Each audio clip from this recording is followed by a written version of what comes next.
আসসালামু আলাইকুম everyone, welcome back to my channel. আপনারা সবাই কেমন আছেন? আশা করি আপনারা সবাই খুব খুব খুব ভালো আছেন, আর আমিও খুব ভালো আছি এখন। তো ব্লগটার শুরুতেই আপনি বুঝতেই পারছেন যে আমি আছি এখন হসপিটালে।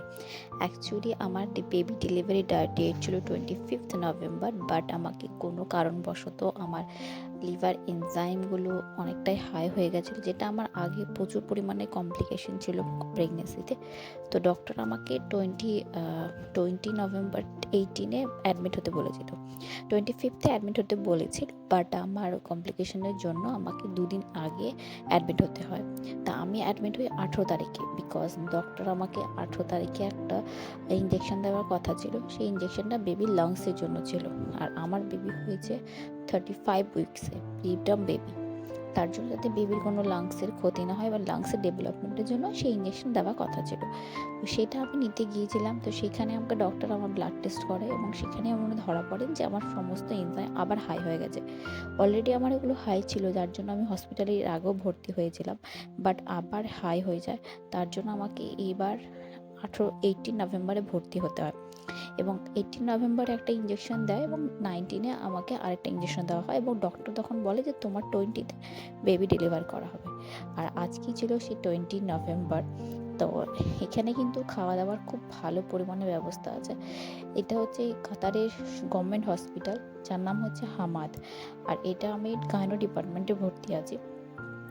কিন্তু এখানে খাওয়া দাওয়া প্রচুর পরিমাণে ব্যবস্থা ছিল, লাঞ্চও দেওয়া ছিল। লাঞ্চে খুব সুন্দর লাঞ্চ, ডিনার, তার মাঝখানে ফ্রুট, এবং দুবার তো টি দিয়ে যেত।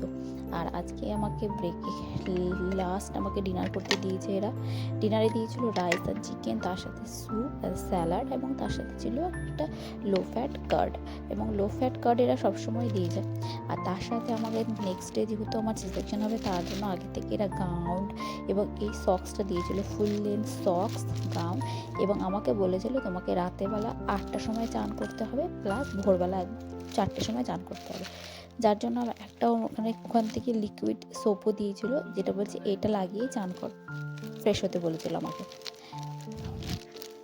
আর তার সাথে দিয়েছিল টাওয়েল, আর একটা ছিল গাউন। আর আমাকে লাস্ট আজকে বলেছিল 12টার আগে পর্যন্ত তুমি খেতে পারবে, 12টার পর থেকে আর খাওয়া যাবে না।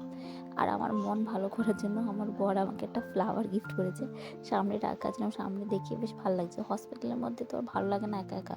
তো এই রুমটার মধ্যে কিন্তু আমরা দুজন ছিলাম, এখানে একজন আর ওই পর্দার পাশে আরেকজন ছিল। তো আমাকে রাজ বলেছিল যে 12টার আগে পর্যন্ত ডিনার সেরে নিতে, এবং জলও খাওয়া বারণ ছিল। বলছিল জলও, ওয়াটারও ড্রিঙ্ক করা যাবে না। আর নার্সগুলো, স্টাফগুলো প্রত্যেকে এখানে ভালো ছিল। আর এটা হচ্ছে তার নেক্সট দিন, কারণ আজকে আমার এখানে ছুটি। আর এখানে তো আমি আমার এই ছোট্ট প্রেগনেন্সি জার্নি বা ব্লগ এখানেই শেষ করছি। দেখা হচ্ছে আপনাদের সাথে নেক্সট ব্লগে, এবং এরপরে আমি ব্লগগুলোয় বাবুর সাথে প্রচণ্ড পরিমাণে ব্লগ শেয়ার করব আপনাদের সাথে। আশা করি আপনাদের এই ব্লগটা ভালো লাগবে। আর আমি এইসব ব্লগ বা এখানকার ফ্যাসিলিটিগুলো আমি বিস্তারিতভাবে জানাবো। এখানকার আমি কী কী ফেস করতে হয়েছে বা কতটা সুবিধা এখানে পেয়েছি, আমি সমস্ত কিছু নেক্সট ব্লগে জানানোর চেষ্টা করব। টিল দেন ভালো থাকবে, সুস্থ থাকবে।